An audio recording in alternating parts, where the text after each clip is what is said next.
Sorti en 1989 dans les salles d'arcade, Cadash est un action RPG que l'on peut ranger dans la catégorie Sword and Sorcery, popularisé par des titres comme Gauntlet ou Barbarian.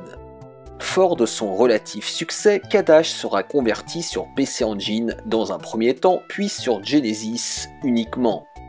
Réputée pour sa difficulté, la version d'origine avait été adaptée au public des consoles de salon, avec pour changement notable la disparition du timer, la possibilité d'acheter plus de soins et d'antidotes, mais aussi un ajustement dans la résistance des boss. Malheureusement, à cause de sa cartouche de 4 mégas, le portage sur Genesis ne propose que 2 des 4 classes jouables, contrairement à celui sur PC Engine. Seuls le mage et le combattant y sont sélectionnables. Nous verrons à quel point cela lui porte préjudice. Fort heureusement, il conserve le mode coop à 2 joueurs. Le scénario de Cadash mérite bien une imitation foirée de feu Maurice Sarfati. Les démons et les abominations de la nature qui résident dans le royaume souterrain de Cadash n'ont pas oublié que des milliers d'années auparavant, ils avaient autrefois partagé la lumière avec les humains. Un jour, l'un d'entre eux, un sorcier démoniaque, se lève et promit à ses partisans qu'ils pourraient sortir de leur prison souterraine et se venger des humains. La belle princesse Salassa a été kidnappée par Balrog et enfermée sous terre dans le château de Cadash. Le vieux roi de Dirzir, désemparé et impuissant, a juré de donner son royaume à celui qui sauverait sa fille bien-aimée. Les magazines français de l'époque avaient abondamment documenté cette adaptation Genesis, malgré l'absence d'une localisation française. Dans Console Plus, l'atmosphère d'Heroic Fantasy du titre n'avait pas suffi à insuffler de l'enthousiasme auprès des testeurs. Il avait été sèchement noté 75%. Un jeu d'aventure-action toujours d'actualité. L'évolution progressive de la difficulté convient à tous les joueurs. Qu'en avait pensé Marc ? Bien que l'on puisse choisir entre un guerrier et un magicien, l'action est répétitive et surtout le rythme du jeu est loin d'être trépidant. Si vous aimez les jeux d'action, achetez plutôt Alysia Dragoon. Axel faisait écho à son collègue. Pour une première approche de ce type de jeu, Cadash est satisfaisant, sans plus. Dans Joypad, même tonneau, avec un 73% assez salé et ce commentaire acide. Cadash est un soft assez bien réalisé, même si en ce qui concerne les graphismes, les motifs se répètent beaucoup et si la musique ne colle pas toujours avec l'ambiance d'Heroic Fantasy. Pourtant dur de s'y intéresser. Seul Gem Destroy semblait se distinguer des autres testeurs avec cette conclusion positive. Beau et passionnant lorsqu'on y joue, Cadash est l'un des meilleurs titres de ce mois sur Mega Drive. On le voit, Cadash n'avait pas soulevé les foules et il est probable que l'actualité ne l'avait pas aidé à sortir du lot. Il débarquait alors que la Super Nintendo venait de sortir en France. Si les critiques des testeurs me paraissent globalement justes, j'ai bizarrement pris beaucoup de plaisir en jouant à Cadash, à tel point que je l'ai fini 2 fois de suite. Est-ce à dire que j'ai des goûts de merde? On pourrait le penser en lisant ce qui va suivre.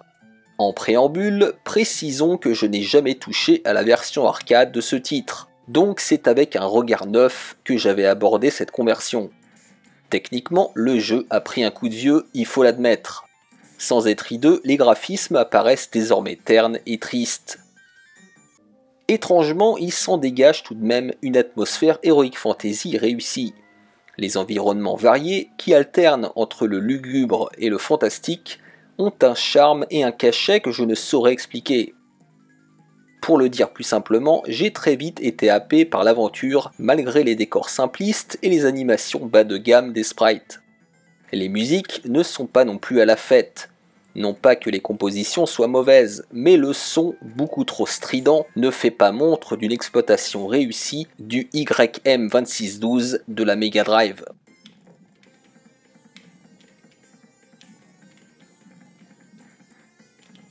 Mais là encore, étrangement, cela ne m'a pas dérangé. J'ai trouvé au contraire qu'elle renforçait l'atmosphère mélancolique du titre. Allez comprendre.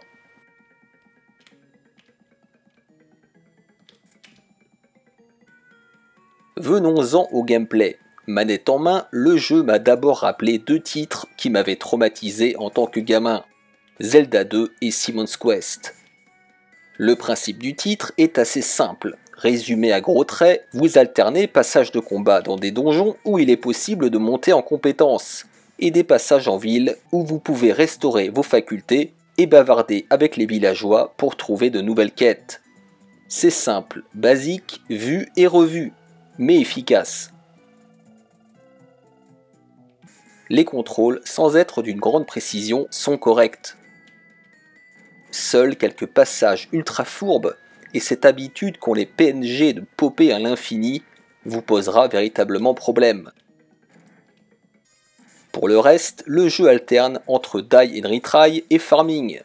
Ce dernier est si prépondérant qu'au bout d'un certain temps, votre personnage devient over 9000 et le jeu devient du coup trop facile.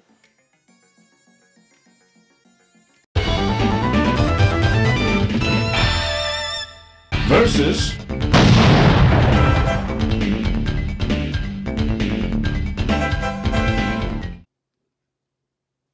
Je ne vais pas faire durer le suspense, le match est plié d'avance. Proposant l'intégralité des personnages de la version arcade et enrichissant l'aspect RPG, le jeu revient transcendé. D'un point de vue graphique, fini les décors tristounets de la version Genesis. Tout paraît plus coloré, même si, question de goût oblige, j'ai une préférence pour l'ambiance de cette dernière. Et enfin, plus important encore, les contrôles se révèlent beaucoup plus précis et réactifs. Mais alors, que reste-t-il à la version Genesis? Une atmosphère plus dark, de meilleure musique et une résolution supérieure. Mais cela ne pèse pas bien lourd face à la finition optimale de la version PC Engine.